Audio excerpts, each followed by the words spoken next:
घर घर में एक्टर पैदा हो रहे हैं हाँ और घर घर में आपके पास फ़ोन है। आपका टैलेंट फ़ोन पे दिखाओ, करो, रील्स राइट बनाओ, जो राइट भी राइट एक्टिंग का वीडियो बनाओ अपने घर रह के। हाँ अगर आपकी एक्टिंग किसी को पसंद आ गई तो ऐसे भी बुला लेंगे, वायरल हो गया आपका वीडियो तो ऐसे भी बुला हाँ लेंगे। काफ़ी लोग इन्फ्लुएंसर बन जाते हैं, हाँ, रील्स कर देते हैं, वीडियोस बना लेते हैं, जी, लेकिन रियल एक्टिंग की जो परिभाषा है उसको भूल के वो यस, काम करते हैं। Yes, yes. कोई फिर ओटीटी प्लेटफ़ॉर्म वाले कौन सा ओटीटी प्लेटफ़ॉर्म पैसे दे रहा है? ये देखो ना, करोड़ों की फ़िल्म आप दे रहे हो उनको तो आपको पैसे नहीं देंगे, शेयरिंग पे लेंगे और शेयरिंग पे कुछ नहीं आया ऐसा बोल देंगे। हम्म अब नहीं रहे ऐसे रिलेशंस, अब नहीं रहे ऐसे लोग जिनसे मतलब अपनी बातें शेयर कर पाए, या ऐसे लोग, ऐसे मेंटालिटी वाले पहले वाले लोग नहीं रहे हैं अब ज़माना चेंज हो गया है। अब आप किसी को अपनी भावनाएँ बताएँगे तो हँसेंगे लोग, है ना? तो वो किसी को नहीं बताते, वो अंदर-अंदर घुटते हैं लोग और अपने फ़ोन में फिर अपना जो भी है वो देखते रहते हैं। नमस्कार दोस्तों, वेलकम टू युद्ध क्वेक। आज का जो हमारा पॉडकास्ट है वो रिपब्लिक डे के शुभ दिन में है। आज हम जीवन के उस पड़ाव हैं जहाँ पे इतने सालों की इंडिपेंडेंस के बाद हम देख रहे हैं अपने जीवन को प्रोग्रेस होते हुए। ऐसे एंटरटेनमेंट इंडस्ट्री में भी हमने देखा कि काफ़ी डेवलपमेंट हो रहे हैं, काफ़ी बदलाव हो रहे हैं, और ये बहुत इम्पॉर्टेंट है कि जब हम इंडिया शाइनिंग की बात करें तो हर क्षेत्र में वो शाइन दिखना चाहिए। आज एंटरटेनमेंट इंडस्ट्री में वेब सीरीज़ और मूवीज़ में जो काम करते आए हैं उनके एक उम्दा कलाकार से हम मुलाकात करेंगे। उनका नाम है निकिता सोनी। इनको आप जानते होंगे पिक्चर रॉश, एक हसीना, 12 घंटे, ऐसी मूवीज़ के साथ आप उनको ज़रूर आपने देखा होगा, उनको उनके काम को, और आपने काफ़ी पसंद किया होगा। काफ़ी अच्छी बात मुझे उनसे मिलके ये लगी कि इस ज़माने में जहाँ पे लोग रिलीजन को लेके, स्पिरिचुअलिटी को लेके थोड़ा-सा अपने आप को हट रहे हैं, और अपने इस काम-काज के इतने बिज़ी शेड्यूल में स्पिरिचुअलिटी को कहीं न कहीं भूल रहे हैं। तो ये एक ऐसे पर्सन हैं जो बहुत स्पिरिचुअल हैं और बहुत रिलीजियस हैं। पूजा-पाठ और काफ़ी बार मंदिर जाना, डेली बेसिस पे मंदिर मंदिर जाना, ये इनका डेली शेड्यूल का एक हिस्सा है। और इस जनरेशन में ये इम्पॉर्टेंट है कि हम इस तरह की चीज़ों को फॉलो करें, क्योंकि लाइफ अगर हम वैसे देखें तो एक डिस्ट्रैक्टेड मोड में जा रही है। तो ऐसे टाइम पे जब हम लोगों को, इन्फ्लुएंसर को जब हम इस दिशा में जाते हुए देखते हैं तो इंस्पायर होते हैं। तो ज़्यादा वेट नहीं कराते हुए हम उनसे बात करेंगे। Welcome Nikita ji. Thank you. सबसे पहले यूथ वीक के सारे दर्शकों को मेरा नमस्कार एंड मुझे यहाँ बुलाने के लिए शुक्रिया। थैंक यू, आपने हमारा ऑफ़र एक्सेप्ट किया Yes. अपने बिज़ी शेड्यूल से। आई एम श्योर आप ट्रैवल भी बहुत करते हैं और बहुत सारे आपके ऑलरेडी प्रोजेक्ट्स होते हैं, उसमें से समय निकालना बहुत मुश्किल हो जाता है। Yes. तो वी आर ऑनर्ड। बाकी आपके जर्नी के बारे में थोड़ा बताएं, शुरुआत आपने कैसे करी, क्योंकि हमारी ऑडियंस ज़रूर जानना चाहेगी कि निकिता जी की जर्नी किस तरह से शुरू हुई, आपका बैकग्राउंड क्या रहा और इस दिशा में आने का कारण क्या है। सबसे पहले मैं राजस्थानी फैमिली से बिलोंग करती हूँ जहाँ पे इतने इतने घूंघट निकाल के रहती हैं लड़कियाँ, एंड घर में भी मॉम डैड, मतलब डैड के सामने मॉम इतने इतने घूंघट निकाल के घूमती है, वैसी फैमिली से मैं बिलोंग करती हूँ और इस फील्ड में आई हूँ बिकॉज ऑफ मेरे डैड का सपना था। So it's a very big deal for me कि मेरे डैड ने मुझे इस फील्ड में भेजा और उनका ही ड्रीम था कि मैं एक बहुत बड़ी एक्टर बनूं। बट जब उनका ड्रीम था तब मेरा ड्रीम बिल्कुल नहीं था। मुझे ऐसा था कि नहीं नहीं करना, पापा बोल रहे तो करना पड़ेगा ऐसा। बट अब ये मेरा ड्रीम बन चुका है और जर्नी बहुत अच्छी रही, बहुत स्ट्रगल किया है इस जर्नी में मैंने। और वो बोलते हैं ना कि पहाड़ जो है वो दूर से बहुत अच्छे लगते हैं, लेकिन जब पास जाके देखते हैं तो पहाड़ों में कितने कांटे हैं, कितने गड्ढे हैं, वो वहाँ अंदर जाके पता चलता है। वैसे ही इंडस्ट्री में जब मैं आई तो बहुत बहुत सारे गड्ढे थे, बहुत लोग ऐसे मिले, बट फिर भी मैंने उस पड़ाव को पार करके फिर यहाँ तक पहुँची हूँ। करेक्ट। ये बहुत इम्पॉर्टेंट है कि हमारी लाइफ में डिफ़िकल्टीज़ बहुत आती हैं, लेकिन उसके बियॉन्ड भी हम ज़िंदगी को किस तरह देखते हैं, आशा की किरण को नहीं छोड़ते हैं। ये चीज़ बहुत इम्पॉर्टेंट है, और आपके एक्सपीरियंस से हमें ये पता चलता है कि आपने इस दिशा में आगे बढ़े हैं, तो कहीं न कहीं बहुत सारी चुनौतियों का सामना करने के बाद आप ये चीज़ पे आए हो। तो आपके जीवन में जब ये चीज़ आ रही थी, क्योंकि बहुत बार ऐसा होता है कि हमने कोई चीज़ की शुरुआत करी और फिर हमें लगता है कि ये डिसीजन सही नहीं था। ऐसा कभी हुआ है आपके साथ कि आपको कभी रिग्रेट हुआ हो कि इस इंडस्ट्री में आने का, या फिर जो चीज़ आप चाहते हो वो अभी तक आपको नहीं मिली, ऐसा कुछ कभी हुआ है? नहीं, ऐसा नहीं हुआ है। सर, मैं 500 रुपए रेंट पे रहती थी और आज जहाँ पे भी हूँ ना, मुंबई में मैं 60-70 हज़ार रेंट भरती हूँ मंथली। तो मुझे राइट, रिग्रेट क्यों होगा जब इतना कुछ करेक्ट, भगवान ने दे दिया है मुझे, ऑफ कोर्स। राइट? मुझे रिग्रेट बिल्कुल भी नहीं है और हुँ, मैं जो भी काम करती हूँ यहाँ पे दिल से करती हूँ, एक्टिंग हुँ, करती हूँ दिल से करती हूँ, कोई कैरेक्टर में निभाती हूँ दिल से करती हूँ।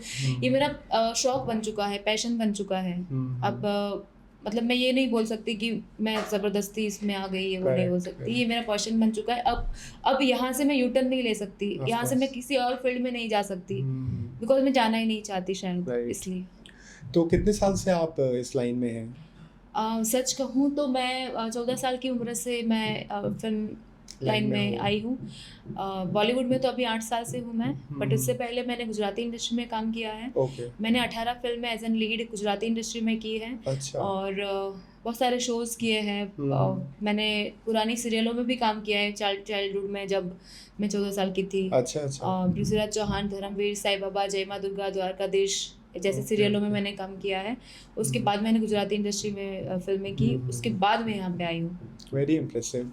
तो गुजराती का जो फ़िल्म कल्चर है, वहाँ का और यहाँ के कल्चर में क्या डिफ़रेंस पाया आपने? नहीं, देखा? ऐसा कोई डिफ़रेंस नहीं है। वहाँ है स्मॉल बजट में फ़िल्में बनती है, हुँ, वो हुँ, क्राइटेरिया एक फ़िक्स्ड ओके, है ओके। और यहाँ पे बड़े बजट में फ़िल्म बनती है, हुँ, यहाँ का एक अलग हुँ, हुँ, क्राइटेरिया है। हुँ, तो ज़मीन आसमान का फ़र्क तो है ही, हुँ, बट वहाँ पे एज़ एन आर्टिस्ट वहाँ पे काम करना मतलब वहाँ तक सीमित रहना। राइट। वहाँ से बाहर आ पाना मुश्किल हुँ, था उस समय जब मैं इंडस्ट्री में थी। अब तो हुँ, देखो जानकी पौड़ीवाला एंड सब यहाँ तक हाँ, आ हाँ, गए हैं, बड़े-बड़े राइट। प्लेटफ़ॉर्म पे यहाँ पे काम कर रहे हैं। हुँ, बट जब मैं इंडस्ट्री में थी वहाँ पे हुँ, गुजरात तब वहाँ कुछ नहीं था। यस। तो तब मैंने इंडस्ट्री छोड़ी थी गुजरात इंडस्ट्री और फिर यहाँ पे आई हूँ। तो हाँ, फ़र्क तो है। हुँ, हुँ, फ़र्क तो है। उस समय ये था कि गुजराती इंडस्ट्री में काम करना मतलब हिंदी में काम नहीं मिलेगा आपको। हुँ, हुँ। तो ऐसा बहुत बार सुनने में आता है कि बहुत सारे टैलेंटेड लोग, बहुत उम्दा कलाकार को अपॉर्च्युनिटीज़ नहीं मिलती और ये भी पता चलता है कि काफ़ी सारी पिक्चरें बन जाती हैं, वो रिलीज़ नहीं होती और बहुत बार ये सुनने में आता है कि लोगों को कमिट कर दिया जाता है कि ऐसा-ऐसा काम मिलेगा, लेकिन फिर वो कभी वो काम स्टार्ट ही नहीं होता। तो ओवरऑल आपने कभी महसूस ऐसा कुछ किया है कि जहाँ पे आपको लगा हो कि यहाँ पे सिस्टम का जो मैनेजमेंट है, जैसे पिक्चरों को आजकल क्या है सब लोग ट्रिपल आर जैसी मूवीज़ को एक्सपेक्ट करते हैं। जो प्रोड्यूसर्स हैं, डायरेक्टर्स हैं, उनकी उम्मीद ये रहती है कि वो ऑस्कर की तरफ जाएँ और उनका नाम बहुत ज़्यादा हो और इस चक्कर में वो बड़े बजट की मूवीज़ ज़्यादा बनाने की कोशिश करते हैं। और छोटे बजट की मूवीज़ बनाने का जो लोगों का है, कुछ लोग हैं जो छोटी मूवीज़ छोटे बजट की मूवीज़ बनाते हैं, लेकिन सब लोग नहीं बनाते। तो क्या आपको ऐसा लगता है क्या कि बहुत सारे लोगों को काम इसलिए नहीं मिलता और बहुत सारी पिक्चरें सिर्फ़ इसलिए नहीं बनती क्योंकि छोटे बजट के मूवीज़ बनाने का कोई सोचता नहीं है? नहीं देखो मूवीज़ छोटे बजट की और बड़े बजट की मेरे हिसाब से नहीं होती है। हुँ, हुँ। हमारी अभी गुजराती इंडस्ट्री में एक फ़िल्म आई थी कानो, कानो कानो, करके। कानो। बहुत ही कम बजट में फ़िल्म बनी है और 200 करोड़ कमा के गई है सर। पब्लिक को कंटेंट चाहिए, ऑफ़ कोर्स। जो दिल से हुँ, छू जाए। हुँ, अब देखो साउथ की फ़िल्में कितनी चल रही हुँ, है। हुँ, क्यों चल रही है? क्योंकि उनके हर एक फ़िल्म में उनका एक इमोशन जुड़ा होता है भगवान से, हुँ। माता-पिता से, है हाँ। ना? और यहाँ बॉलीवुड में भी अभी मैं क्या बोलूँ छोड़ो। Right, right. नहीं बात ये भी यस, है कि ये बात पॉइंट आउट हुई भी थी कि यस, साउथ इंडस्ट्री में हाँ। जैसे अभी एक वो अपने प्रभास रिलीजन को लेके चलते हैं, रिलीजन को साउथ लेके वाले। चलते दैट्स हैं। व्हाई उनकी फ़िल्में हिट जाती हैं। हाँ, और अभी एक प्रभास की मूवी रिसेंटली आई थी जिसका अच्छा, ओपनिंग डे का रिकॉर्ड बहुत हाँ। अच्छा था सलमान? और लाइक 100 करोड़ ओपनिंग रिकॉर्ड था ओपनिंग डे का और फिर वो नीचे गिर गया। ओके, तो इसका कारण वो ये बताते हैं कि अ, इस मूवी को उन्होंने लार्ज स्केल में बनाया प्रोड्यूसर ने। Okay, okay. अगर वो लार्ज स्केल में नहीं बनाते, हाँ, तो ये मूवी फिर भी चल जाती अगर इस बात को ध्यान में रखते हुए कि तमिल की ऑडियंस ही देखेगी। हाँ, अब होता क्या है कि क्योंकि पीछे ऐसा बैकग्राउंड हो गया है कि ट्रिपल आर ये बड़ी-बड़ी मूवी बाहुबली ये सब इतना चल गई है कि हुँ, वहाँ के लोग भी यही सोचते हैं कि हमें फ़ेम चाहिए और इस चक्कर में वो जो रियल अपॉर्च्युनिटीज़ सबको मिलनी चाहिए, एक तो वो नहीं मिलती हुँ, और अच्छी मूवीज़ बनती ही नहीं है। हुँ, क्योंकि जो पहले का ट्रेंड अलग था। हुँ, पहले अच्छी मूवीज़ इसलिए बन जाती थी क्योंकि इस तरह का एकदम मैग्नस थॉट प्रोसेस नहीं रहता था कि मैं बड़े अमाउंट की ही मूवी बनाऊंगा। तो इस ये भी एक कारण वो बता रहे हैं, ये चेंज आया है, ये शिफ्ट आया है। ये शिफ्ट आया है कोरोना के बाद, जब हाँ थिएटर्स बंद हो गए थे हाँ। और ओटीटी प्लेटफॉर्म ज़्यादा चलने लग गए थे। और अभी पब्लिक को ऐसा हो गया है कि मतलब बहुत कम थिएटर में देखने जाते हैं लोग, और घर पे बैठ के फ़ोन में देखना पसंद करते हैं। जब चाहे तब उनको स्टॉप कर दे, अपना काम कर ले, फिर उसके बाद प्ले कर ले। राइट। उतना टाइम नहीं रहा पब्लिक के पास। पब्लिक ये चाहती है कि अपने टाइम जोन के हिसाब से फिल्में देखे, तो उनके पास ओटीटी प्लेटफॉर्म है ऑलरेडी, हाँ और उनको पता है कि एक हफ्ते बाद, एक महीने बाद ओटीटी पे आ जाएगी फिल्म, तो क्यों देखने जाएगा कोई कहीं राइट पे। राइट, ये पॉइंट वैलिड है। ये लेकिन वो बहुत थिएटर में मूवी देखने का मजा अलग है, और वो तो जाते हैं ना रहता लोग, है। जाते हैं, बट कम जाते हैं ना, वो ये हाँ, वजह है। कम हो गई। ओटीटी प्लेटफॉर्म इतने आ गए हैं कि मतलब वहां तक रिलीज हुई है वो भी नहीं पता होता है लोगों को।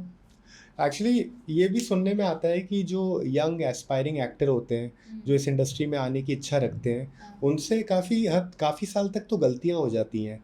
गलतियां इस तरह हो जाती हैं कि वो अपना नेटवर्क अच्छा नहीं बना पाते, और ये भी गलती हो जाती है कि उनका जो अप्रोच होता है, उनका जो प्रोसेस होता है, वो प्रोसेस नहीं अपनाते हैं जो प्रोसेस अपनाना चाहिए, और बहुत ही लेंदी प्रोसेस, अपना खुद के जर्नी को बहुत लेंदी बना देते हैं क्योंकि उनको इन्फॉर्मेशन नहीं रहती। एक्चुअली वो उसमें उनकी गलती नहीं है। ये चीज़ मेरे साथ भी हुई थी जब मैं नई नई मुंबई में आई थी। हालांकि मैं तो गुजराती फिल्मों में काम कर चुकी, इतना तो नॉलेज था मेरे पास, कौन हाँ सही है कौन गलत है, कहाँ जाना चाहिए कहाँ नहीं, उतना तो मेरे पास आइडिया था। बट उसके बावजूद भी मैं यहाँ पे आई थी, तब लोग बोलते थे कि तुम क्लब में जाओगे तो तुम्हारे कॉन्टेक्ट्स बढ़ेंगे, तुम जो लोग दारू पीते हैं उनके साथ बैठोगे तो तुम्हारे कॉन्टेक्ट्स बढ़ेंगे, तुम्हें काम मिलेगा। ये सब जो लोगों का जो सोचना था, यहाँ पे एक्टर लोग आते थे, उन लोगों का जो सोचना था, या लोग उनको बोलते, बहुत ही गलत तरीका। हाँ, गलत मतलब रास्ते चले जाते हैं इंसान, और जब नशे की लत में लग जाते हैं, दारू पीने लग जाते हैं, फिर वो अपना जो मेन फोकस है वो गवा देते हैं वो लोग। तो ये चीज़ होती तो है यहाँ पे, लेकिन मेरा गोल फिक्स था। मेरा ये था कि मैं फालतू, मुझे पता है कि जो सब लोग यही सोच के आएंगे वहाँ पे पार्टी में, और कि कॉन्टेक्ट्स बढ़ेंगे, तो फिर काम कब होगा? सिर्फ कॉन्टेक्ट बढ़ाने नहीं आए यहाँ पे, काम करने आए हैं। तो वो सोच था मेरा। तो हाँ, अभी जो भी नए लोग यहाँ पे आते हैं तो वो लोग इस चीज़ में तो बिल्कुल ना जाए कि भाई क्लब में जाएंगे और पार्टी शार्टी करेंगे तो कॉन्टेक्ट बढ़ेंगे और काम मिलेगा। बिल्कुल नहीं। आप अपने स्केल पे, अपने एक्टिंग उस पर वर्क करो, और आपके अंदर टैलेंट है तो आपको कोई नहीं रोक सकता है। तो निकिता जी, इतने साल आपने अभी काम किया, 8 साल तो आपने गुजराती सिनेमा में काम किया हुआ है, तो अपने एक्सपीरियंसेस से आप जो एस्पायरिंग एक्टर हैं उनकी जर्नी को आसान करने के लिए कुछ अगर टिप्स देना चाहें, टिप्स इस तरह के कि जब कोई यंग पर्सन, आज आपको इतना एक्सपीरियंस हो गया तो आपको एक आइडिया हो गया कि ये माहौल क्या है, यहाँ पे मैं अपनी जर्नी को कैसे स्मूथ बना सकती हूँ, ठीक है, ये एक्सपीरियंस जानने के बाद अगर आज आप फिर से एंट्री करते इस इंडस्ट्री में, तो आप वो कौन सी गलतियाँ नहीं करते और वो सब कौन सी चीज़ें करते जिससे आपका सफ़र आसान हो जाता? मैंने सबसे बड़ी गलती ये की कि मैं बड़े बड़े प्रोडक्शन के पास काम मांगने के लिए जाती थी, बट वहाँ नहीं मिला मुझे काम। ओके। ये गलती थी मेरी, क्योंकि अब समझ में आता है कि बड़े बड़े जो प्रोडक्शन हाउसेस है, अधर्मा एंड ऑल, बहुत बड़े बड़े, तो उनके वहाँ पता नहीं मेरे जैसे कितने लोग और भी होंगे जो काम मांगने आते होंगे, है ना। तो वो एक लॉबी बन गई है उनकी, एक सर्कल बन गया। उस लॉबी में घुसना बहुत ही डिफिकल्ट है, कोई नहीं घुस पाएगा। और जो लोग नए लोग यहाँ पे आते हैं ना, वो लोग बेचारे ये छाबरा एंड ऑल जो है, उनके वहाँ ऑडिशन देने के लिए जाते हैं, ये वो है ना। बट इतने सारे लोग आते हैं, 100 में से एक बंदे को काम मिलेगा सिर्फ, है ना। छाबरा दिखता भी नहीं है, सीधी सी बात मैं मुंह पे बोलती हूँ। मैंने कितनी बार ऑडिशन दिए, वहाँ पे कुछ नहीं होता है, कोई मतलब नहीं है। बस अपने स्किल पे काम करो। अब तो इतने सारे सोशल मीडिया खुल चुका है आपके लिए, इतना रास्ता खुल चुका है इतने सारे, कि किसी की ज़रूरत नहीं है। आजकल ये भी सुनने में आया है कि काफ़ी चीज़ें तो ऑनलाइन हो गई है, तो ऑडिशंस भी ऑनलाइन हो जाते हैं, और इतना मुश्किल नहीं है कि अपने को एक सिटी से दूसरी सिटी में आके ही ऑडिशन देना पड़े। तो ये जैसे आपने बताया कि काफ़ी बार तो अप्रोच करें तो मुलाकात ही नहीं होती और धक्के खाते रह जाते हैं लोग। हालांकि उनकी भी गलती नहीं है, वो लोग मुलाकात किन किन से करेंगे, सबसे तो नहीं कर सकते ना वो लोग। तो कभी आपको ऐसा लगा कि ये प्रोसेस जो इन्होंने पूरा बना रखा है वो स्ट्रीमलाइंड नहीं है, वो प्रॉपर प्लानिंग से ये चीज़ें नहीं हो रही है? नहीं, प्रॉपर प्लानिंग से ही हो रही है, बट सबको नहीं मिल पाएंगे वो। करेक्ट। ऑडिशन देखेंगे, उनको सही लगेगा, उनको बुलाएंगे। हाँ अब जिनको नहीं काम मिला वो बोलेगा ना कि भाई, हाँ जैसे मैं बोल रही हूँ कि भाई मैं कितनी बार ऑडिशन दिया, मेरे को काम नहीं, हाँ मैं बोलती हूँ ना वैसे। हाँ और मेरे जैसे कितने लोग बोलते होंगे, बट उनकी भी गलती नहीं है, क्योंकि वो लोग जो है सबको तो नहीं देख सकते, सबको हाँ तो of नहीं course। मिल सकते ना, वैसे। तो जैसे आपने बताया कि बड़े जो हाउस है, प्रोडक्शन हाउस है, वहाँ तो मुश्किल हो जाता है सफ़र, तो जी। फिर क्या करना चाहिए उनको? फिर ऐसे कौन से प्रोडक्शन हाउस को उनको अप्रोच करना चाहिए? सर अब तो ये बात हो गई कि घर घर में एक्टर पैदा हो रहा है, हाँ हाँ। ठीक है, और घर घर में आपके पास फ़ोन है, आपका टैलेंट फ़ोन पे दिखाओ, हो जाओ, सही। करो, रील्स राइट बनाओ, जो राइट भी राइट। एक्टिंग का वीडियो बनाओ अपने घर रह के। अगर हाँ आपकी एक्टिंग किसी को पसंद आ गई तो ऐसे भी बुला लेंगे, वायरल हो गया आपका वीडियो तो ऐसे भी बुला लेंगे। हाँ, ये एक अच्छी ये एक ज़रिया अपॉर्चुनिटी है, मिल गया ज़रिया है बन ना गया लोगों है। को। हम्म। तो ओटीटी का जो ये प्लेटफॉर्म इतना आगे बढ़ गया है, तो इसमें आपको कोई कमी लगती है कि इसकी वजह से, क्योंकि बहुत ऑप्शंस हो गए हैं, तो बहुत ऑप्शंस होने की वजह से क्या ये बेनिफिट है नए लोगों के लिए, या फिर इसमें भी कोई प्रॉब्लम है? हाँ, ऑफ कोर्स बेनिफिट है, तो नए हम्म लोग आते हैं उनको काम मिलने लगा है, उसकी हम्म, वजह से हम्म। बेनिफिट तो है। लेकिन जो मूवीज जिनका एक्सपेक्टेशन होता था कि थिएटर में वो ज़्यादा कमाएंगे, हाँ। तो ऐसा कभी आपको लगा है कि ओटीटी के आने की वजह से उनकी जो इनकम पहले ज़्यादा होने की गुंजाइश होती थी वो कम हो गया है? सर मेरी फिल्म आई थी रोश हाँ करके, हाँ हाँ। वो हमने कश्मीर फाइल के साथ रिलीज कर दी थी, हमारी यही गलती थी। ओके। और वो पता नहीं मतलब थोड़ी बहुत चली, इतनी नहीं चली। हम्म। मिथुन चक्रवर्ती के बेटे थे मेमो हाँ उसमें, हाँ। और ब्रिजेश सेठी थे। तो वो आप ये कह रहे हैं कि वो टाइमिंग गलत हो गया? टाइमिंग गलत हो गया, और पता नहीं। बाकी ऐसा नहीं है कि जैसे अगर अपन ओटीटी प्लेटफॉर्म को चुनते हैं अगर अपनी मूवी को लॉन्च करने के लिए, तो इनकम के पॉइंट ऑफ व्यू से ऐसी कोई? सर ओटीटी प्लेटफॉर्म वाले कौन कौन कौन सा ओटीटी प्लेटफॉर्म पैसे दे रहा है, देखो ना। करोड़ों की फिल्म आप दे रहे हो उनको, तो आपको पैसे नहीं देंगे, शेयरिंग पे लेंगे, और शेयरिंग पे कुछ नहीं आया ऐसा बोल देंगे। वो कोई ओटीटी प्लेटफॉर्म पैसे नहीं दे रहा है। कोई भी ऐसा जैसे जेन्युइन कोई नहीं, जैसे आपकी मूवी? हाँ दे रहा है, उन लोगों को, धर्मा को और बड़े बड़े प्रोडक्शन हाउस को दे रहे हैं। ओके ओके, ये प्रॉब्लम है वो है, क्योंकि तो आप नए लोग 5-10 करोड़ की फिल्में बना के लेके जाते हैं ना, उनको पैसे कहाँ मिल रहे हैं। 10 करोड़ की फिल्म में आपको बोलेगा कि ले लो 50 लाख ले लो।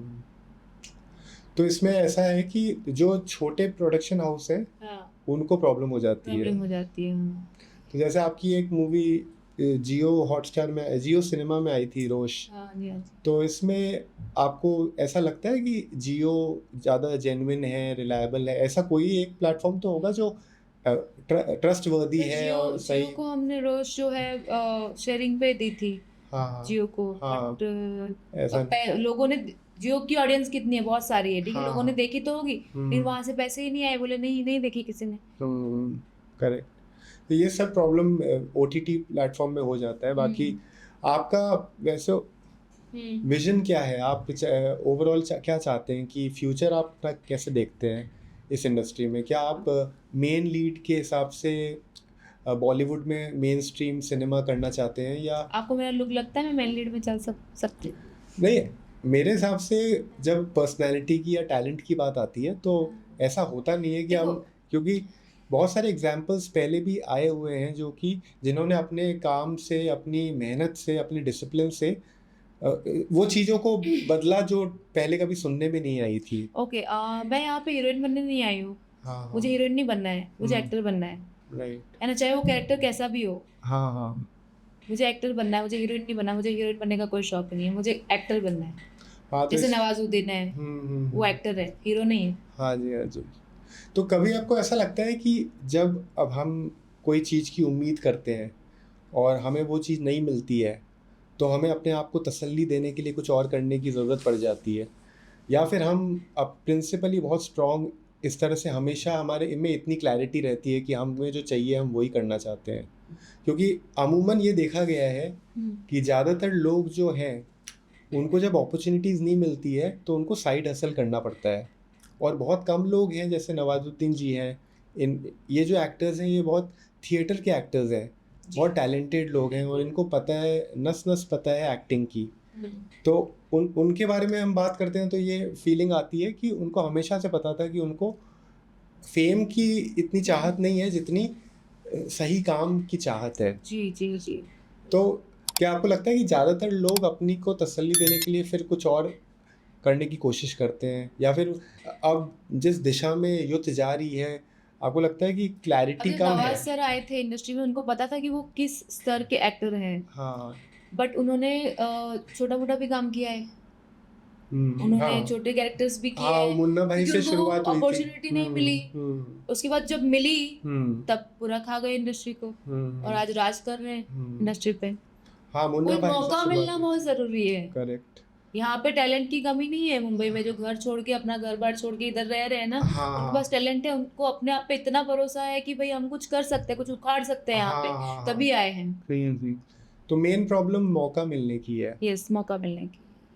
लेकिन ऐसे एग्ज़ाम्पल्स भी होते हैं जो अपनी सोच की वजह से, अपने माइंडसेट की वजह से, अपने उस डिसिप्लिन की कमी की वजह से आगे नहीं बढ़ पाते हैं। उनके पास मौके होते हैं, लेकिन कुछ नशे में लग जाते हैं, हाँ, कोई गलत आदतों में पड़ उसका कोई जाते तोड़ हैं। नहीं है, वो अगर हुँ। कोई गया नशे में तो फिर तो ज़िंदगी झंड है। क्या आपको ऐसा लगता है कि इस इंडस्ट्री में समय के साथ, क्योंकि ड्रग्स बहुत आगे चीज़ें बहुत कंज़्यूम करने लग गए हैं लोग, अल्कोहल, सिगरेट, हुँ, ये सब चीज़ें बहुत कॉमन हो गई है, और हुँ, सोशल मीडिया में कंज़म्पशन बहुत बढ़ गया है। हुँ, लोग बहुत समय सोशल मीडिया में दे रहे हैं, मतलब वो चीज़ों में समय दे रहे हैं जहाँ पे वो खुद अपनी ज़िंदगी को बेहतर नहीं बना रहे हैं, हुँ। बस किसी और की दुनिया को देखते हुए वो कंज़्यूम होते जा रहे हैं, हाँ, खर्च हो रहे हैं वो। Right, right. तो क्या आपको लगता है ये जो बदलाव आ रहा है पिछले 10 सालों में, हुँ। इसकी वजह से हमारी यूथ गलत दिशा में जा रही है, और वो, क्योंकि वो डिसिप्लिन से ज़िंदगी नहीं जी रही है, इस वजह से देखो, वो अपने गोल को अचीव नहीं कर पा रही नहीं, है? जैसे आप बोल रहे हो ना, फ़ोन में देखते रहते हैं लोग। हुँ, बट इंसान काम कर कर के कितना करेगा? हुँ, इतना स्ट्रेस होता है, तो थोड़ा समय अगर फ़ोन में दे दे रील देने में, तो उनको सुकून मिलता, अच्छा लगता है उनको कि हाँ, मतलब कुछ देखा, एंटरटेनमेंट हाँ। की बहुत ज़रूरत है लोगों को, हुँ, राइट? हुँ, हुँ, कुछ देखते तो माइंड उनका वो डाइवर्ट हो जाता है किसी परेशानी से। अगर 5 मिनट तुम रील देख लो, तो वो जो परेशानी आपकी है वो दूर हो हुँ, जाएगी, यहीं पे आपका माइंड आ जाएगा। तो वो हुँ, ज़रूरी है, एंटरटेनमेंट बहुत ज़रूरी है, और जो हुँ, देखते हैं ना, वो एंटरटेन के लिए देखते हैं, खुद को एंटरटेन करना और खुद हुँ, को खुश करना हुँ, ज़रूरी है। लोगों को खुश करने के लिए पैदा नहीं हुए हैं यहाँ पे लोग। हुँ। खुद को अच्छा लगता है ना, वो करेगा इंसान। मुझे लगता है कि जो अच्छा लगे वो करो। रील देखना अच्छा लगता है, देखो, देखो, देखो, देखो। लेकिन निकिता जी, इसमें डिफरेंस ये आ जाता है कि हम किस तरह से अपने जीवन का चुनाव करते हैं। हुँ, कुछ लोग इस तरह से सोचते हैं कि हम अपने दोस्तों के बीच में बात करके, हुँ, उस समय को व्यतीत करके, हुँ। हम लोगों से उनसे सीखेंगे भी, क्योंकि पुराने ज़माने में यही अब होता नहीं था। रहे ऐसे अब वो, लोग ना हाँ। सर, अब नहीं रहे ऐसे हुँ, रिलेशंस, अब नहीं हुँ, रहे ऐसे हुँ, लोग जिनसे मतलब अपनी बातें शेयर कर पाएँ, या ऐसे लोग, ऐसे मेंटालिटी वाले पहले वाले लोग नहीं रहे हैं अब। हुँ, अब ज़माना चेंज हो गया है। अब आप हुँ, किसी को अपनी भावनाएँ बताएँगे तो हँसेंगे हुँ, लोग, हुँ, है ना? तो वो किसी को नहीं बताते, वो अंदर-अंदर घुटते हैं लोग, और अपने फ़ोन में फिर अपना जो भी है हुँ। वो देखते रहते हैं। क्योंकि on an average screen time की अगर बात करें, हाँ, तो ये स्क्रीन टाइम 5 से 6 घंटा अमूमन एक एवरेज नंबर चल रहा है। चल रहा है, राइट। और ख़ासकर टीन्स में, टीनेजर्स में, हुँ, या फिर छोटे-छोटे बच्चों में। हाँ। और जब आप सोचो, अगर कोई छोटा बच्चा 6 साल का, 7 साल का, वो तो या पता माँ-बाप चला की हुआ, गलती है, हाँ, पैदा होते ही तुम देख रोने लगा, ले बेटा। हाँ, वो माँ-बाप तो की गलती गलती है। है, वो गलती वो नहीं बोल सकते हम हुँ, कि हाँ, हुँ, बच्चे भी देख रहे हैं। बच्चों को किसने सिखाया देखना? फ़ोन क्या हुँ, होता है, बच्चों को क्या पता? जब पैदा ही हुँ, अभी हुआ है वो। हुँ। क्योंकि आपने जैसे बताया कि यहाँ पे अपॉर्च्युनिटीज़ अगर मिले, हुँ। तो वो हर इंसान आगे बढ़ सकता है।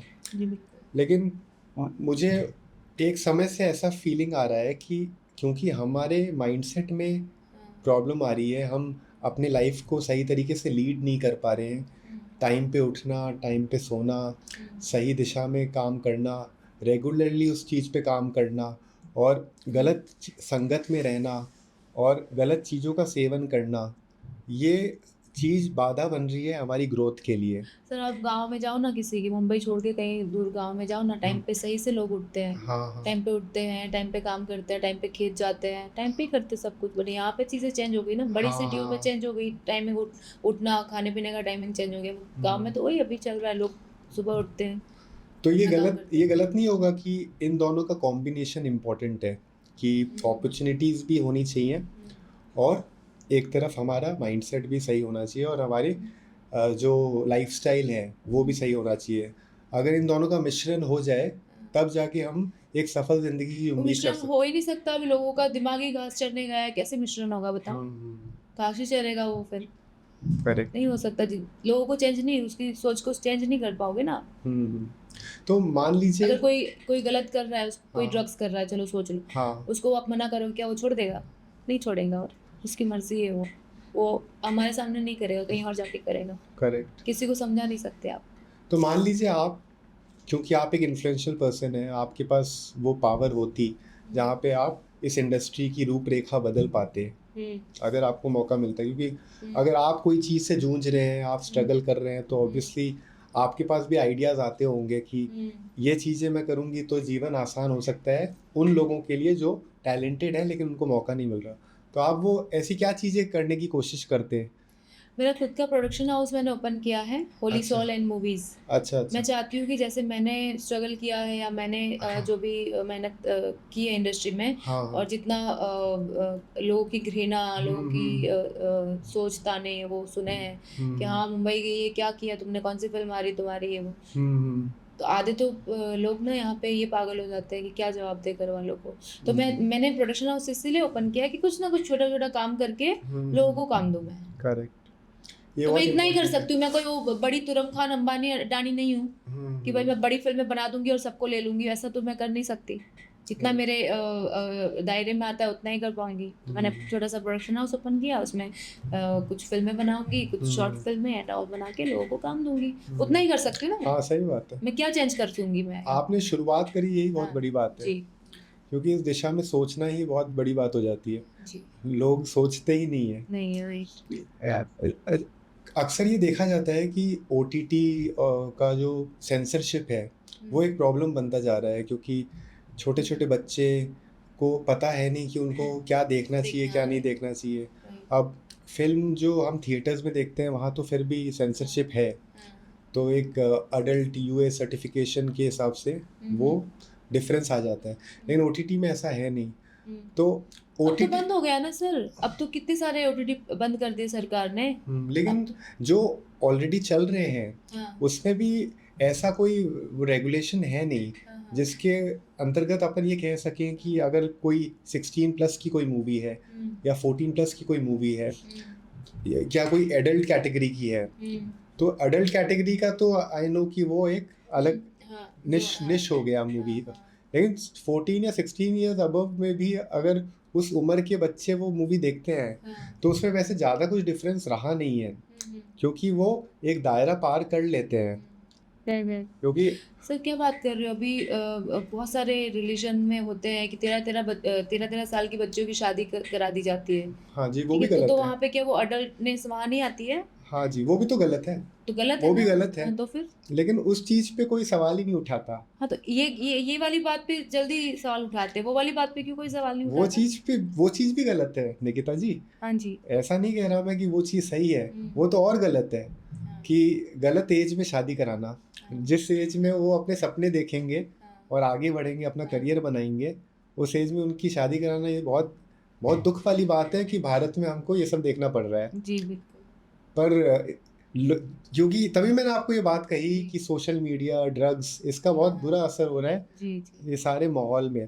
जी। और आजकल प्रॉब्लम इस बात से होती है कि जैसे मान लीजिए कि इससे रिलेटेड हम कोई यंग पर्सन से सवाल उठाते हैं कि ऐसा ऐसा हो रहा है, हमारा कल्चर बिगड़ता जा रहा है, तो हम हमारी उम्मीद होती है कि हम प्रोग्रेसिव जवाब पाएं, हम सॉल्यूशन पाएं, सॉल्यूशन पाया। लेकिन हमें जवाब ये मिलता है कि ऐसा ही चल रहा है, ऐसा ही चलेगा, इसमें हम क्या करें।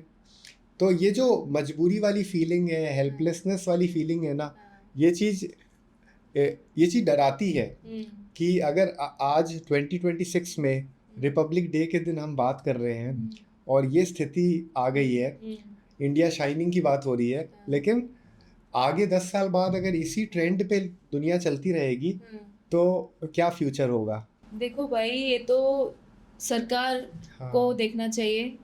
जहाँ जो बच्चे जो आप बोल रहे हो कि देखते हैं चीजें, हम्म, तो उसको स्टॉप लगाओ ना। हाँ आपके पास तो है, एसेस हैं, उसको स्टॉप लगा सकते हो, ऑफ क्यों नहीं कोर्स। लगा रहे हो स्टॉप? सो एकदम सही कह रहे हैं आप। लगा सकते हैं ना, सरकारी लगा सकती है, कौन लगाएगा इधर? कोई हम्म, आम इंसान आके तो लगा नहीं करेक्ट। सकता इस चीज को stop, वो क्योंकि चाहे वो अल्कोहल हो, जैसे बीच में सिगरेट हो। अभी जैसे बीच में कुछ कुछ एप्स बंद कर दिए गए थे, बैन हाँ कर दिए गए थे, हाँ तो हाँ, वैसे ये चीज को भी रोक लगाओ।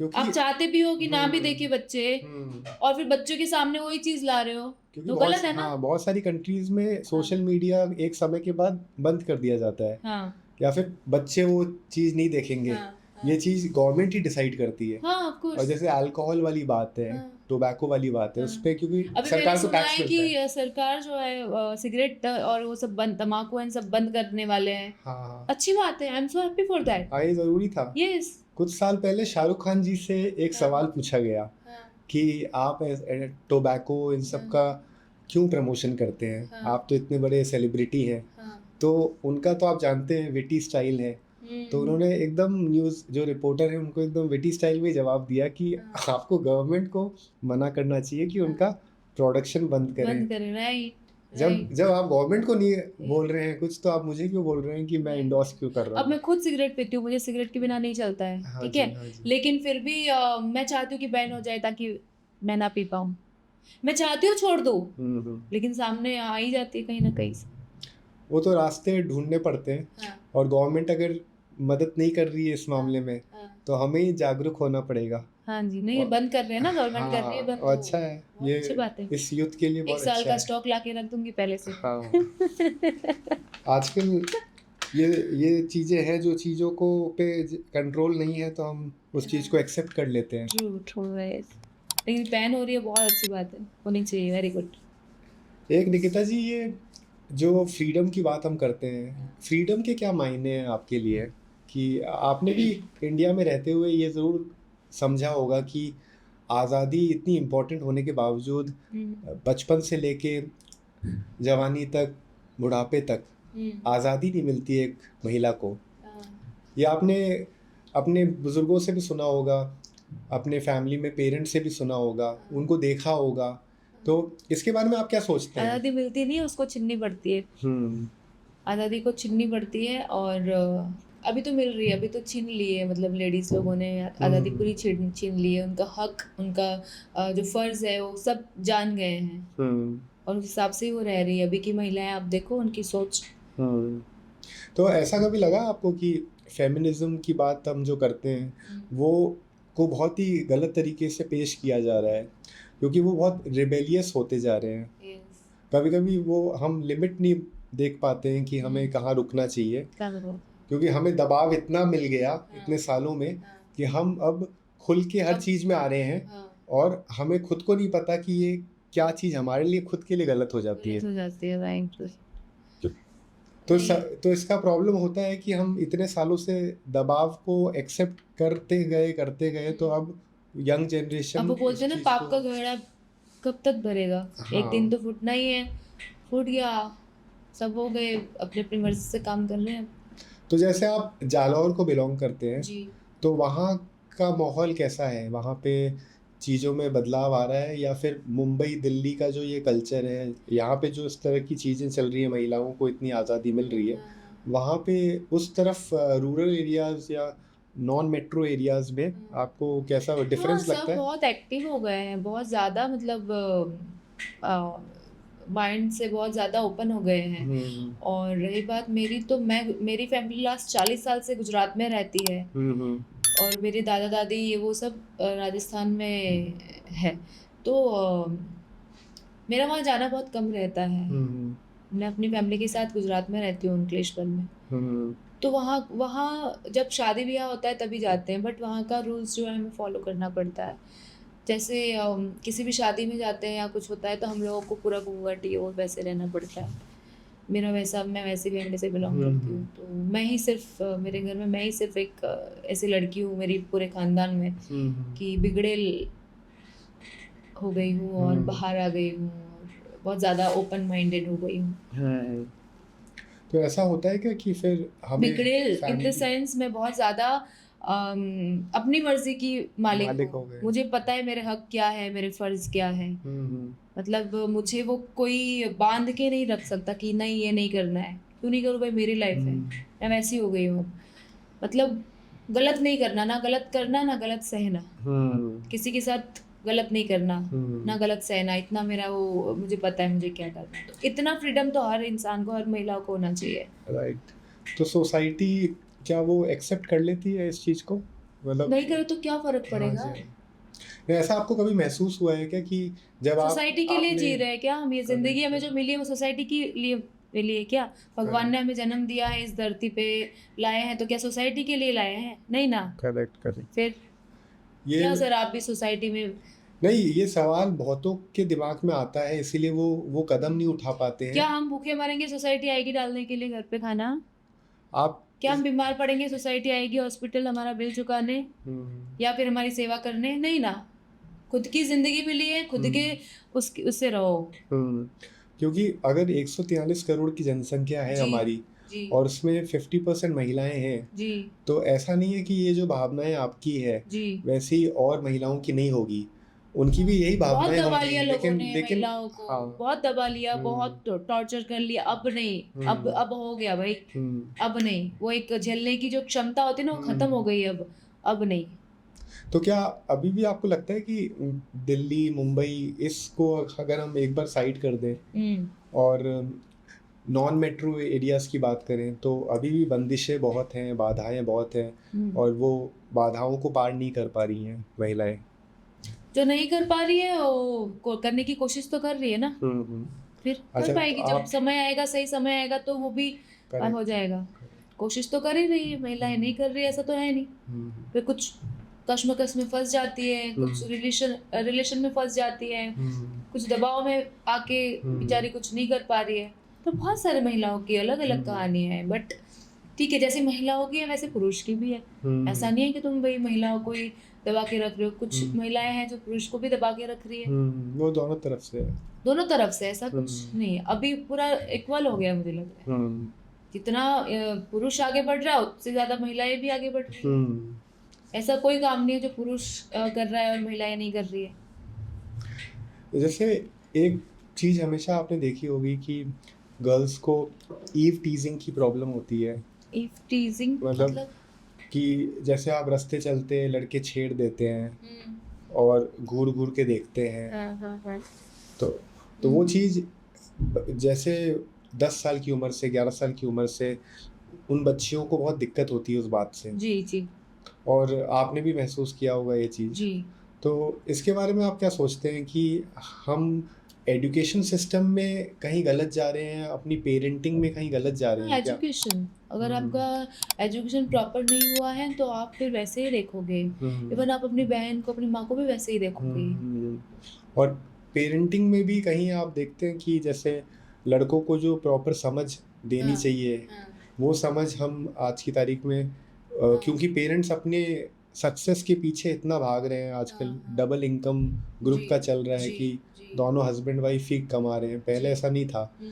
तो क्योंकि वो खुद अपने करियर को आगे बढ़ाने में जी मेहनत कर रहे हैं, तो वो अपने बच्चों को उतना समय नहीं दे पा रहे हैं, और बेटों को वो समझ नहीं देने की वजह से हाँ ये प्रॉब्लम ज़्यादा होती है, क्योंकि उनको जी इस बात का आइडिया ही नहीं है कि हाउ टू रिस्पेक्ट वुमेन, जी किस तरह से उनको बिहेव करना चाहिए, जी क्या चीज़ें इंपॉर्टेंट हैं जो कि उनको ध्यान में रखनी चाहिए, क्योंकि जी फाइनली वो भी, उनकी भी कोई सिस्टर है, उस तरह की सोच वो नहीं रखते हैं। उसका कारण आपको पेरेंट्स लगता है, पेरेंट्स को और समय देना चाहिए अपने बच्चों को? जी, बिल्कुल देना चाहिए। हम्म। बिल्कुल देना। अच्छे संस्कार बच्चों को नहीं मिलेंगे तो फिर ये सब हो करेक्ट। रहा है ना।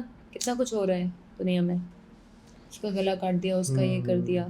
तो फिर तो आपके जीवन का टर्निंग मोमेंट क्या रहा, जब आपको लगा कि अब मेरे को लाइफ में ये डिसीजन लेना चाहिए कि मैं अपने बारे में सोचूं, और क्या कोई ऐसा इंसिडेंट हुआ जिसकी वजह से ये ख्याल आया, या आपने खुद ही बहुत पहले से सोचा हुआ था कि इस स्टेज के बाद मैं ये फैसला लूँगी? नहीं, मेरा कोई यू टर्न टर्निंग पॉइंट है ही नहीं। मैं अभी सीधे ही जा रही हूँ, है ना। हम्म। और सीधे जा रही हूँ और मेरा लक्ष्य मुझे पता है कि मुझे क्या करना है। मैं कुछ समय बाद मैं संन्यास ले लूँगी और अभी मैं एंजॉय कर रही हूँ अपनी लाइफ को। जो अच्छा लग रहा है वो कर रही हूँ, ठीक है, अपनी लाइफ को बहुत अच्छे से जी रही हूँ और मुझे पता है मैं शादी नहीं करने वाली। मेरा सब क्लियर है माइंड, Correct. मतलब मेरा गोल क्लियर है कि मुझे क्या करना है। ये शादी वादी इस सब में बिलीव नहीं करती हूँ मैं, तो मैं मेरा क्लियर है। तो आज की तारीख में जैसे शादियों में बिलीफ कम होता जा रहा है, जी, तो उसका मेन कारण क्या लगता है आपको? जैसे गर्ल्स शादी के बारे में एकदम बहुत नेगेटिव हो गए हैं, तो ऐसा क्या चीज़ है जो आपको महसूस होता है कि इन कारणों से वो दूर होते जा रहे हैं? रिलेशन नहीं टिकते हैं ज़्यादा इसलिए। और शादी होने के बाद भी महिलाओं को जो एक सीमित क्राइटेरिया में रहने के लिए बोलता है, महिलाओं को चाहिए आज़ादी भाई, राइट। एकदम आज़ादी चाहिए, सीधी सी बात है। और नहीं मिलेगी तो करेंगे। तो आपको ऐसा भी लगता होगा कि जब शादी करते हैं तो उस समय जो चुनाव किया जाता है, वो चुनाव करने की जो फैसला है वो लड़कियों को नहीं मिलती। वो तो मिलना चाहिए, वो जहाँ नहीं ये मिलता है इसकी वजह से डिवोर्स एंड डिवोर्स हो जाता है। वो तो मिलना चाहिए। और ये चीज़ आप भी जानते हैं कि ये चीज़ का जो डिसीजन है वो पेरेंट्स ही लेते हैं। पेरेंट्स लेते हैं, राइट। पेरेंट्स लेते बहुत अच्छी बात है। पहले पेरेंट्स का हक बनता है, पेरेंट्स को पसंद आएगा उसके बाद लड़की को पूछो। हाँ। लड़की को नहीं पसंद आया तो फिर मत करो। हाँ जी, हाँ जी। पहले तो पेरेंट्स ही पसंद हाँ, करेंगे, हाँ। पर लड़की को उसके बाद पूछो। लड़की को पसंद आया तो करो, अगर पेरेंट्स को पसंद आ गया और कर लो फिर टिकता नहीं है वो रिश्ता। तो आपको लगता है कि पेरेंट्स सिर्फ औपचारिक तौर पे पूछते हैं, फॉर्मेलिटी के हिसाब से पूछते हैं बच्चियों से, और फिर करना उनको वही रहता है जो उन्होंने सोच रखा होता है? क्या उनकी खुद की सोच बहुत हावी हो जाती है अपने बच्चों के जीवन के फैसले लेने के लिए?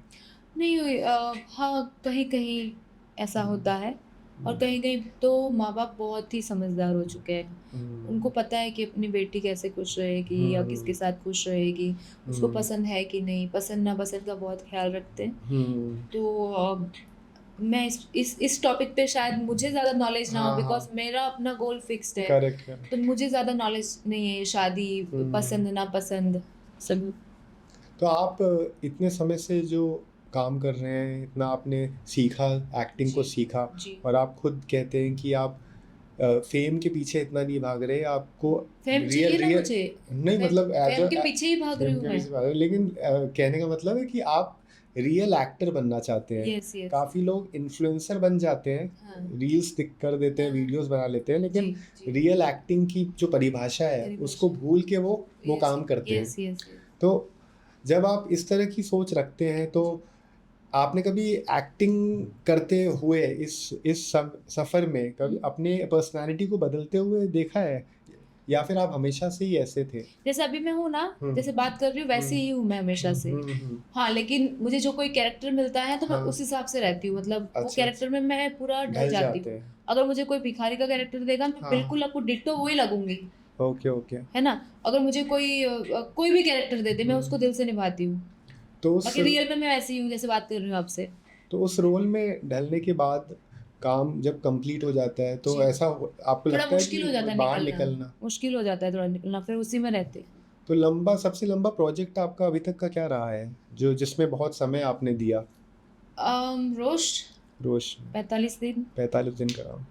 तो अभी इंडस्ट्री में क्या ट्रेंड चल रहा है कि 2 महीने 3 महीने के प्रोजेक्ट्स ज़्यादा चलते हैं, या फिर साल भर के वैसे प्रोजेक्ट्स भी आते हैं? नहीं, वैसा नहीं है, मतलब कोई प्रॉपर मूवी वेब सीरीज बनाने में अमूमन कितना समय लग जाता है?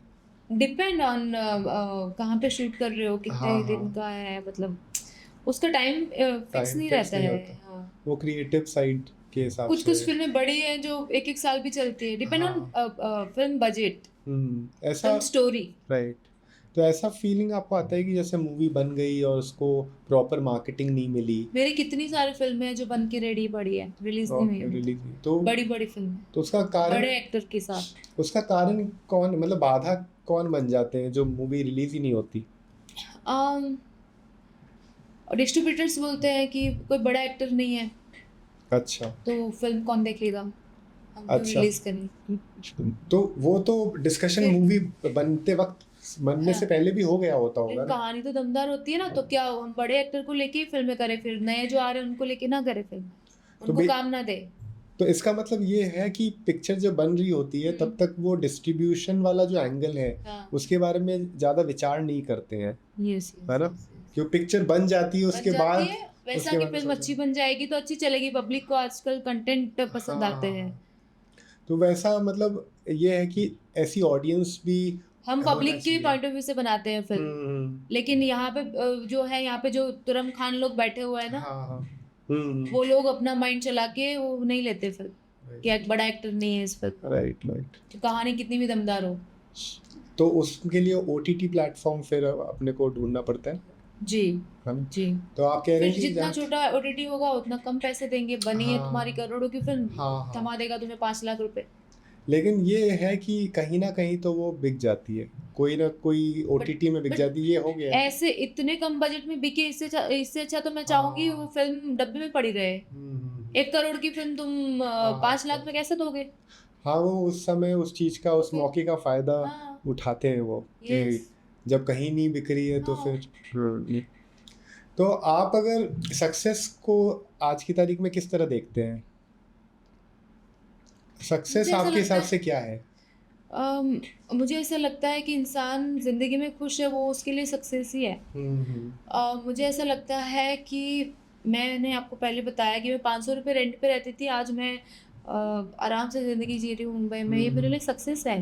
राइट। और मैं चाहती हूँ कि इससे ज़्यादा कुछ नहीं मिलेगा, चलेगा, मुझे बस ऐसा भोलेनाथ चलाता रहे, ऐसे ही ज़िंदगी मेरी कट जाए। मेरे लिए यही सक्सेस, मैं खुश हूँ, मैं अपने हिसाब से ज़िंदगी जी रही हूँ, वो मेरे लिए सक्सेस है।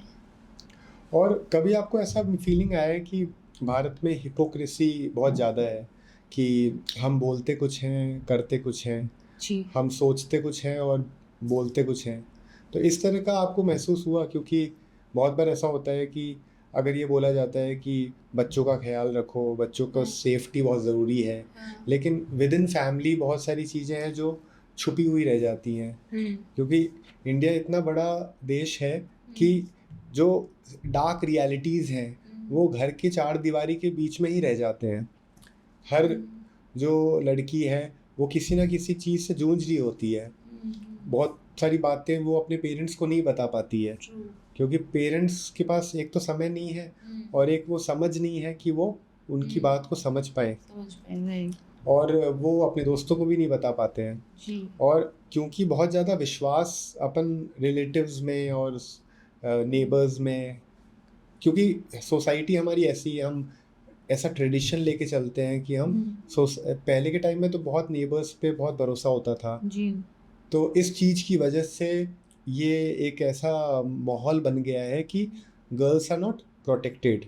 और इसी की तुलना में हमारा रिलीजन ये कहता है कि देवियों की पूजा करो, हर दिन मंदिर जा रहे हैं सब, जी नवरात्रि, हर तरह की बातें हो रही हैं कि नवरात्रि में ये 9 दिन का ये होना चाहिए, ये रिचुअल है, और सारी बातें महाभारत रामायण ये सब चीज़ें, मतलब हिंदू एज अ कल्चर तो बहुत ज़्यादा ये दिखाते हैं कि हम कितने सभ्य हैं, राइट राइट राइट। है ना? लेकिन जब हम रियल में अगर उसकी बारीकियों में जाएं तो आपको फील होता है कि दोनों एकदम विपरीत चलते हैं। ट्रू हाँ ऑफ कोर्स, इंसान होता कुछ और है, दिखाता कुछ और है, ये सब होता है यस।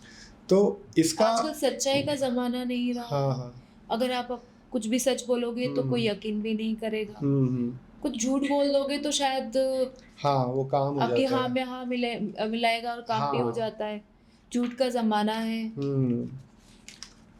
लेकिन ये है कि आप इस चीज़ को एजुकेशन सिस्टम को कहीं ताल्लुक रखते हैं कि अगर एजुकेशन सिस्टम हमारा थोड़ा बेहतर हो, हम नहीं, ये बच्चों को सच और झूठ का जो वो है, वो तो सिर्फ संस्कार ही, संस्कार जो देते हैं माँ बाप, या फिर घर में जैसे घर में रहेंगे वहाँ से मिलेगा, एजुकेशन से नहीं मिलेगा। सच और झूठ का जो अपने दिमाग में घुसा रखा है वो सिर्फ संस्कारों से मिलेगा, जो संस्कार देते हैं। और माँ देती है संस्कार, पापा देते हैं, काका चाचा, उनके साथ रह के वो संस्कार मिलते हैं, वो स्कूल में संस्कार नहीं सिखाए जाते। करेक्ट। लेकिन एजुकेशन सिस्टम में जो हम बहुत समय से बस एक ही चीज़ पढ़ते आए हैं कि मैथ्स साइंस ये सब जो रेगुलरली जो चलता है उसके बारे में ही बात होती है, जी और यही बताया जाता है कि आपको बहुत ही अच्छे परसेंटेज लाने हैं, अगर कम परसेंटेज आए तो आपकी कोई वैल्यू नहीं है। जी। और ये धारणा जो है ये बहुत गलत है, क्योंकि हर इंसान की अपनी खुद की प्रतिभा है, खुद की पोटेंशियल है। और जो करिकुलम चलता आया है जी। वो करिकुलम में बदलाव की ज़रूरत है कि हम उन मुद्दों पे भी बात करें जो मुद्दे ज़रूरी हैं, क्योंकि भविष्य में उतार चढ़ाव हर इंसान के जीवन में आता है। जी। और ये जो फेलियर है हम्म। इसको बहुत ही अलग तरीके से पेश किया जाता है कि फेलियर से डरो, रिस्क मत लो। और अगर मान लो 4 लोगों के बीच में हमें कोई बात बोलनी है, उसके लिए घबराहट ऑलरेडी रहती है। जी। और वो पर्सनालिटी डेवलपमेंट, पब्लिक स्पीकिंग, जी। इन चीज़ों पे कोई विचार नहीं करता, और वो करिकुलम का हिस्सा भी नहीं बनता, और खासकर गवर्नमेंट स्कूल्स में। जी। तो आपको ऐसा लगता है कि अगर पेरेंटिंग सिस्टम अच्छा रहे, माँ बाप बहुत ज़्यादा बच्चों पे ध्यान दें, समय दें, उनके साथ समय व्यतीत करें, और एजुकेशन सिस्टम में ये करिकुलम अगर चेंज हो, जी। तो ये जो चीज़ें, हिपोक्रेसी वाली जो बात मैंने कही, जी। जिसमें आप बोलते कुछ हो करते कुछ हो, और लड़कों को जो समझ होनी चाहिए वो चीज़ चेंज हो सकती है अगर हम इन चीज़ों पे काम करें। संस्कार पे काम करे तो ही हो सकता है ये। संस्कारों की बात है। जी। जी। जी। करो। तो आपके आने वाले फ्यूचर प्रोजेक्ट्स क्या हैं? आप किस चीज़ पे काम कर रहे हैं? अभी एक फिल्म मैं शूट करके आई हूँ, कोटा में शूट था उसका, और वेब फिल्म है, और उसका नाम है ऑनलाइन। अच्छा। जी। और वो बहुत जल्दी रिलीज होने वाली है। ओके। उसके अलावा एक और फिल्म के लिए मैं भी देहरादून जा रही हूँ शूट के लिए। उस प्रोजेक्ट का नाम है कमली। कमली। कमली और कुछ नीचे कुछ सौगंध लिखा जाएगा। तो वो शूट के लिए जाने वाली हूँ मैं 21 तारीख को। और उसके अलावा और एक दो प्रोजेक्ट है जिसकी बातें हो रही है अभी तो। तो निकिता जी, इतने समय में कभी कोई ऐसा एक्सपीरियंस हुआ जो कि बहुत ही सरप्राइजिंग था, आप उम्मीद नहीं कर रहे थे, और आपको इस इंडस्ट्री में आने के बाद ऐसा फीलिंग आया कि ये मेरी कल्पना से परे था, लेकिन ये चीज़ भी होती है इस इंडस्ट्री में? कोई अच्छी चीज़ या कोई नेगेटिव चीज़, ऐसा कुछ आपने महसूस किया यहाँ पे आके? नहीं, मुझे ऐसा कुछ नहीं हुआ, क्योंकि मुझे ऐसे ही मतलब जो बुरे लोग तो मिलते हैं, अच्छे भी मिलते हैं, बट मुझे पता नहीं, स्त्रियों को खास करके लड़कियों को पता चल जाता है कौन से इंटेंशन से बुला रहा है या कैसे बात कर रहा है, मतलब पता चल जाता है, उतना तो सेंस होता है। तो मेरा ये था कि मैं पहले गुजराती इंडस्ट्री में थी, तो ऑलमोस्ट बहुत सारी चीज़ें मैं क्लियर थी, राइट। तो यहाँ आके मुझे अगर गलत लोग मिले भी ना, तो मैंने उनको दूर कर दिया प्यार से, माफ़ करो मेरे को, है ना, माफ़ करो, जाओ, नहीं करना है काम तुम्हारे साथ। मैं वैसे ही मेरा एटीट्यूड रहा है इंडस्ट्री में, जो गलत बात करते हैं उनसे काम नहीं करना है मेरे को। सही है। क्यों करूँ मैं काम? करेक्ट। तो आप अभी इतने सारे प्लेटफॉर्म्स आ गए हैं, तो कास्टिंग एजेंसी के मामले में आप कोई नाम बता सकते हैं कि जो एजेंसी बहुत रिलायबल है, जिनसे जुड़ना हर एस्पायरिंग एक्टर के लिए बढ़िया है? देखो, मुझे यहाँ पे आए 8 साल हो गए हैं, 8 से 9 साल मुंबई में आए हुए। मैंने हर जगह पे ऑडिशन, हर जगह पे मैंने इंट्रो एंड ऑल सब दिया था मैंने, बट मुझे आज तक किसी भी बड़े कास्टिंग कंपनी से कोई कॉल ना आया, और नहीं आया, मुझे नहीं लगता आएगा भी, है ना, क्योंकि अब मैं फ्रीलांसर हो गई हूँ। अब मैं डायरेक्ट, मुझे डायरेक्टर्स के फ़ोन आते हैं, है ना, मतलब ये प्रोजेक्ट है, ये वो, मतलब वो जो जिस लॉबी में मैं काम करती हूँ, राइट, जिस लॉबी में मेरा जो स्मॉल लॉबी है, उससे डायरेक्ट मेरे को कॉल आते हैं, तो मैं उसी में काम में बिजी रहती हूँ। वो वाली लॉबी में काम करने के लिए, ऑडिशन देने के लिए, जाने के लिए मेरे पास टाइम भी नहीं है। ठीक है, और वो लोग वहाँ जो नए नए लोग आते हैं यहाँ पे, वो लोग जाते हैं। तो उस लॉबी में जाने के लिए कोई ऑथेंटिक रिलायबल कास्टिंग एजेंसी है क्या? नहीं, मुझे नहीं लगता, क्योंकि मुझे तो नहीं मिला, तो मैं बोल नहीं सकती। बहुत सारे हैं, बहुत बड़े बड़े कंपनियां खोल के बैठे हैं, सब नए नए लोग जाते हैं वहाँ पे, बट काम नहीं मिलता है सर, बहुत मुश्किल से, बहुत बहुत चाहिए। निकिता जी, बहुत अच्छा लगा आपसे बात करके, काफ़ी चीज़ें हमने डिस्कस करी, और आपने अपने एक्सपीरियंसेस खुल के शेयर किए। जी। और क्या है कि इस इंडस्ट्री में सरवाइव करना बहुत मुश्किल होता है, और सपने तो सब देखते हैं, लेकिन जब यहाँ पे चुनौतियों का सामना करना पड़ता है तो काफ़ी लोग सरेंडर कर देते हैं। लेकिन ऐसे समय में वही लोग आगे बढ़ पाते हैं जिनको अपने आप पे भरोसा है जी, और वो कोई भी चुनौती को अपने ऊपर हावी नहीं होने देते हैं। और क्योंकि आप एक एग्जाम्पल हैं ऐसे, और आप हमारी ऑडियंस को भी वो मजबूती से वो बात को दर्शाते हैं, क्योंकि इस सोसाइटी में, इंडियन सोसाइटी में एज अ वुमेन वैसे ही बहुत चैलेंजेस हैं जो जी, कि जी। समाज हम पे बचपन से ही थोप देता है। जी, जी, उन चुनौतियों का हम वैसे सामना करके आगे इस इंडस्ट्री में आते हैं, जी, और फिर इस इंडस्ट्री में जी। ये अलग करना चुनौतियां पड़ता है, हैं। Yes, yes, yes. तो ये बहुत बड़ी बात है कि जी, आपने किसी भी मोमेंट में गिव अप नहीं किया, जी, और ये हमारी जो ऑडियंस है वो देखेंगी तो और प्रेरित होंगी। जी, जी। और पॉडकास्ट एक्चुअली शुरू करने का मेरा उद्देश्य भी यही था कि ठीक है। हर इंडस्ट्री के लोग, हर डिपार्टमेंट के लोग, जो लोग अपने अपने क्षेत्र में आगे बढ़ रहे हैं, अब मैं अपनी मेहनत से, अपने पंक्चुअलिटी से, जी, अपने जी, सिद्धांतों से, वो एक एग्जाम्पल बने और अपनी स्टोरी बताएं, ताकि जो लोग होप छोड़ दिए हैं जी। और जो इस इंडस्ट्री में आगे बढ़ना चाहते हैं, हुँ, तो आपका एक्सपीरियंस उनके काम आए और वो अपनी लाइफ को बेहतर बना पाएँ। जी, तो आई एम श्योर इस पॉडकास्ट को जब वो देखेंगे, आपकी जी। बातें सुनेंगे, तो उससे वो काफ़ी प्रेरित बिगड़ होंगे। जाएँगे। नहीं, लेकिन ये आपकी एक बात अच्छी इस तरह जी, से है कि आप जो बात बोलते हैं वो वो मैं दिल से बोलते हैं, हाँ, दिल से। क्योंकि ये दुनिया बहुत फेक हो चुकी है। जी, जी। यहाँ पे सब अपने आप को अच्छा दिखा रहे हाँ, हैं, हाँ, और रियल होना हाँ। सबसे बहादुरी वाला काम है, जी, जो कि आप जी, हमारे दर्शकों को दिखा रहे हैं कि आप रियल पर्सन हैं। जी, जी। और लाइफ में अगर हम रियल नहीं हैं, तो हम कहीं ना कहीं अपने आप को खोते जाएंगे होते जाएँगे। और दुखी होते जाएंगे। जी, जी। तो क्योंकि ज़माना बदल ऐसे गया है कि हमें अपने शॉर्ट टर्म प्लेजर्स के लिए और कामयाबी को छूने के लिए हम किसी भी हद तक चले जाते हैं। जी, तो ऐसे मोमेंट में, ऐसे ओकेजन में जब आप उभर के आते हैं, आप एक नई पर्सनैलिटी को शोकेस करते हैं, तो जी, ये ज़रूर मायने रखेगा। जी। तो thank you for that, thank you, आपने हमें समय दिया। और उम्मीद है कि आपके जो भी सपने हैं भविष्य में वो सब पूरे हों। कोई सपने और रहे ही नहीं है मेरे। भगवान करे कि महाकाल मेरे जैसे सारे आप सपने जिनके, पूरे हो गए, हाँ अब जी, हाँ बस जी, महाकाल के पास जाना है बस। हम्म, सारे सपने पूरे हो गए मेरे। आई एम श्योर जो भी आपका सपना होगा, जी, अगर मान लीजिए, क्योंकि भविष्य का हमें पता नहीं, जी। भविष्य में हो सकता है कि अब यही सपना महाकाल है की कि इच्छा जितने हो। भी वर्ल्ड में जितने भी शिव टेम्पल है वो सब घूमना है, एक ही सपना है बस मेरा। यहाँ के 11 ज्योतिर्लिंग मैं कर चुकी हूँ, हाँ जी। 12वां बाकी है। हम्म, बाकी वर्ल्ड में जितने भी ज्योतिर्लिंग है वो सब घूमने हैं मुझे, बस यही करना है और कोई सपना नहीं है मेरा।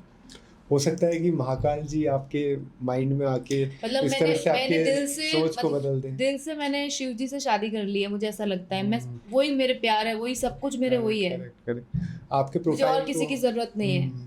हमें भी ऐसा लगा, आपकी प्रोफाइल को हमने जब देखा जी, तो आप काफ़ी डिवोटेड हैं जी। शिव जी को मैं लेके, बहुत और बोल्ड हूँ, स्पिरिचुअल मैं हैं, बहुत बोल्ड हूँ और बहुत ही स्पिरिचुअल भी हूँ। और ये ज़रूरी भी हाँ, है। तो इतनी सारी महिलाएं जो ये पॉडकास्ट देखेंगे, उससे आपकी बातें सुन के वो इंस्पायर्ड होंगे कि लाइफ में बोल्ड होना बहुत ज़रूरी है। जी। कॉन्फिडेंस से बढ़ के कोई चीज़ नहीं है। हाँ, और राइट। आप नॉलेज जितनी भी पालो जी, और स्किल्स जितने भी पालो, और उस चीज़ को अपन अगर एक्सप्रेस नहीं कर सकते हैं, जी, तो वो, अगर हम सफलता और असफलता का डिफरेंस समझने की कोशिश करें, तो काफ़ी बार हमें यही महसूस होता है कि बहुत लोगों के पास हर तरह की नॉलेज है, स्किल्स भी है, लेकिन वो आगे इसलिए नहीं बढ़ पाते क्योंकि वो अपनी बात को एक्सप्रेस नहीं कर पाते हैं। जी, जी, और वो बिल्कुल। कॉन्फिडेंस की कमी है, क्योंकि हमें एजुकेशन सिस्टम में हाँ, रोबोट बनाते हैं जी, जी, कि बिल्कुल। पढ़ पढ़ के आगे बढ़ो। तो जी, जी, ये एक चीज़ है जो चीज़ ज़रूरी है, और क्योंकि आपने अपनी बात बताई है, तो आई एम श्योर हमारी ऑडियंस भी ये देख के प्रेरित होगी। तो जी, thank you for your time, और आगे हम उम्मीद करेंगे कि कभी आपका और आप अपनी ऊंचाइयां छुएं, और जी। इस मंजिल में जैसे बड़ी बड़ी मूवीज़ आपको मिले, तो उसके साथ भी हम दोबारा आपके साथ पॉडकास्ट करें, ऐसे हम उम्मीद करते हैं। जी, श्योर। मैंने इससे पहले भी 1-2 पॉडकास्ट बनाए हैं, लेकिन मैं इतना खुल के मैंने अपने आप को नहीं एक्सप्रेस किया है किसी भी पॉडकास्ट में। और मेरी लाइफ़ की जानी कहीं अनकही बातें सुनने के लिए ये पॉडकास्ट ज़रूर देखें। Thank you. Thank you so much. So I am sure हमारी ऑडियंस को ये पॉडकास्ट पसंद आया होगा। निकिता सोई जी से बात करके बहुत अच्छा लगा, उनकी लाइफ की जर्नी के बारे में समझ के हमें काफ़ी अच्छा लगा, और हम उम्मीद करेंगे कि आपको भी पसंद आएगा, और ऐसे ही हम नए पॉडकास्ट लाते रहेंगे जिससे आपका मार्गदर्शन होता रहे। हमारी कोशिश यही है कि हम आपको उन चीज़ों के बारे में बताएं जो लाइफ में इम्पॉर्टेंट है। Discipline is greater than motivation, ये एक इम्पॉर्टेंट चीज़ है जिस पे हम हमेशा काम करते आए हैं। तो मैं अपील करूँगा कि आप भी इसी भावना के साथ अपने जीवन का लक्ष्य प्राप्त करें। So thank you for listening to us और stay tuned for the next podcast, youth quake. Thank you.